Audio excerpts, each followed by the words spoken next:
સુરતના પાલનપુર જકાતનાકા ખાતે રહેતા પરિવારની મહિલાએ 3 દિવસની બાળાને ધાવણ કરાવ્યા બાદ સુવડાવી દેતા બાળાનું મોત નીપજ્યું હતું. સુરતમાં માતા પિતા માટે ચોંકાવનારી ઘટના બની હતી, જેમાં પાલનપુર જકાતનાકા ખાતે રહેતા શાહિદ અંસારીની પત્ની ખુશ્બુ અંસારીએ પોતાની 3 દિવસની બાળકીને રાત્રે દૂધ પીવડાવી સુવડાવી દીધી હતી. જોકે થોડા સમય બાદ બાળા ન ઉઠતા તેને માતા પિતા સારવાર માટે 108માં નવી સિવિલમાં લઈ આવ્યા હતા, જ્યાં તબીબોએ તપાસતા બાળાને મૃત જાહેર કરી હતી, જેને લઈ પરિવારજનોમાં શોકની કાલીમાં છવાઈ ગઈ હતી.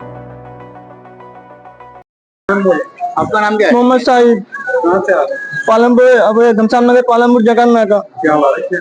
बच्चे की तबीयत बहुत ज्यादा सीरियस थी, तो मैंने लेके आने को बोला तो इन्होंने मेडिकल कॉलेज ले जाके नहीं छोड़ा, यहाँ सब लाके डाल दिया सिविल में। आप कहाँ बोले थे? जब हमने बोला तो बोले हम यहाँ से नहीं ले जा सकते मेडिकल कॉलेज।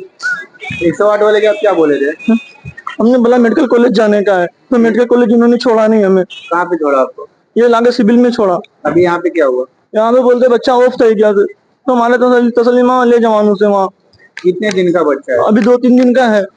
થોડીને નહીં यहाँ એમએલસી કરાઈ ક્રિટિકલ પેશન્ટ કાઢેલું તમે હા એસસીજી બધું કરાઈ બધું કરે છે, ટ્રીટમેન્ટ અપાઈ છે હા અને પેશન્ટ સિમેર લઈ જવા કહેતા હતા. હા પેશન્ટ સિવિલ લઈ જવા કહેતા હતા, બાકી આ ક્રિટિકલ હતું ને એટલે નજીકની હોસ્પિટલમાં બરાબર, એટલે નજીકમાં જે હોય ક્રિટિકલ હોય પહેલા અહીંયા દાખલ કરો. હા નજીકની તો તમે પાછા જતા રહેલા કે ટ્રીટમેન્ટ અપાયા વગર જ? ના ઈસીજી કરાવીને એમએલસી કરાવીને પછી અમે કરી શું કીધું ડોક્ટરે? ડોક્ટરે કીધું કે શ્વાસ નહોતા ને પછી પેશન્ટ છે એમના જીવિત છે? ના એ તો સીન પરથી લીધું ને હા, ત્યાંનું જ દેખાય. એક્સપાયર થઈ ગયું છે. હા expire થઈ ગયું. તો તમે અહીંયા પૂરી ટ્રીટમેન્ટ અપાઈને ગયા હતા? હા આખી ટ્રીટમેન્ટ આપી એની. તો હવે કાં લઈ ચાલ્યા? હવે સીમે જ જવું છે એ લોકોને. પાછો આવ્યો ઠીક છે એક્સપાયર થઈ ગયું છે ને પેશન્ટ?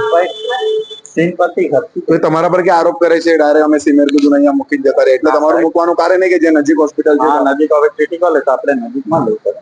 બરાબર.